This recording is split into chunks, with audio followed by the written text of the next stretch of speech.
The night the gold began to glow, no one in the village slept. The air along the Nile was thick with smoke and secrets, and in the distance, the unfinished tomb of the young pharaoh stood like a dark promise against the stars. People believed royal gold simply appeared bright, flawless, divine. They saw it wrapped around the neck of a king or shining from a burial mask and thought it was the work of gods.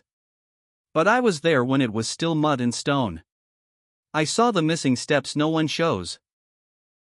And I learned that ancient Egypt did not just find gold, they fought for it, shaped it, and almost lost everything trying to protect it. My name is Khepri, son of a metalworker, and I was only 14 when my father was summoned to work on what would become the greatest royal treasure of our time. The command came from officials serving the living god himself, the pharaoh. They did not speak loudly, but everyone knew what it meant. Gold was not just wealth in ancient Egypt. It was the skin of the gods. It symbolized eternity, power, and the sun itself. Every piece made for the royal court carried the weight of the afterlife. Most people imagine miners digging into bright veins of gold, but the truth was harder. Far to the south, in the scorching lands of Nubia, men crushed rock under a burning sun. They hauled heavy stones from deep shafts carved into the desert. There were no grand ceremonies there, only sweat, dust, and the constant fear of collapse. The gold ore looked nothing like treasure. It was dull, mixed with quartz and sand. The real work began after it arrived by boat along the Nile, guarded like a sacred secret. In our workshop, hidden behind thick mud brick walls, the missing steps unfolded. First, the ore was broken again with stone hammers until it became powder.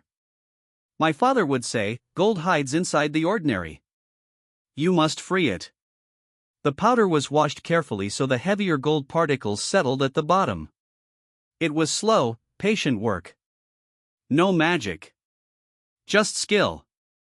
Then came the furnaces, small clay ovens fed with charcoal, pumped by hand-powered bellows. The heat was fierce enough to make your eyes water. As the crushed ore melted, impurities rose to the top as slag. The first time I saw raw molten gold pool at the bottom of a clay crucible, it did not look royal. It looked wild. But even then, it was not ready. This is what no one shows. The gold had to be refined again and again. It was reheated, poured, cooled, and hammered flat. Each time, my father listened to the metal. He could hear when it was too brittle or too soft. Sometimes he mixed small amounts of copper to strengthen it. The balance had to be perfect. Royal gold could not crack, especially if it was meant for a burial mask or sacred jewelry. Every flaw was an insult to eternity.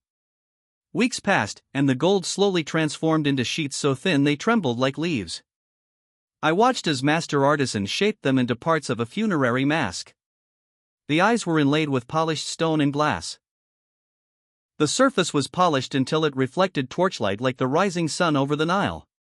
It was beautiful, yes, but it carried a quiet tension. Guards stood at the doors. No scrap was allowed to leave. We were searched before going home. The secrecy was heavy. Rumors whispered that tomb robbers were already planning their thefts, even before the pharaoh had taken his final breath. One evening, as my father and I stayed late to finish a delicate collar of gold beads, an official entered without warning. His face was tight with worry. He spoke in a low voice about delays at the tomb, about political unrest, about how the royal gold must be completed faster. I saw something in my father's eyes that night, not pride, not fear, but understanding. This gold was more than decoration. It was protection for a king's journey into the afterlife. If anything went wrong, it would not just be a failed project. It would be a curse carried by everyone involved. The final piece we worked on was meant to rest over the pharaoh's heart. As my father engraved protective symbols into the surface, he let me hold the lamp closer. My hands shook.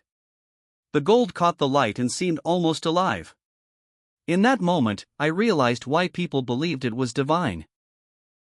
After all the crushing, burning, refining, and shaping, it no longer looked like something pulled from rock. It looked eternal. But the night we delivered the finished treasures to the tomb, something felt wrong. The corridors were darker than they should have been. A guard we knew well was missing. And as we placed the royal gold inside the burial chamber, I heard a faint echo from deeper within the stone halls, like footsteps where no one should be. The world thinks ancient Egypt's royal gold was simply crafted and sealed away forever. They see the glittering masks in museums and imagine certainty, power, and peace. They do not see the hidden labor, the danger, or the secrets buried with it. And as I stood there in the flickering torchlight, staring into the shadowed passage beyond the pharaoh's tomb, I knew one thing for sure: our story with that gold was not over yet. Backhand index pointing right. If you enjoyed this story and want more intense thrillers and suspenseful adventures, don't forget to hit that subscribe button, give this video a like, and share it with friends who love a good mystery.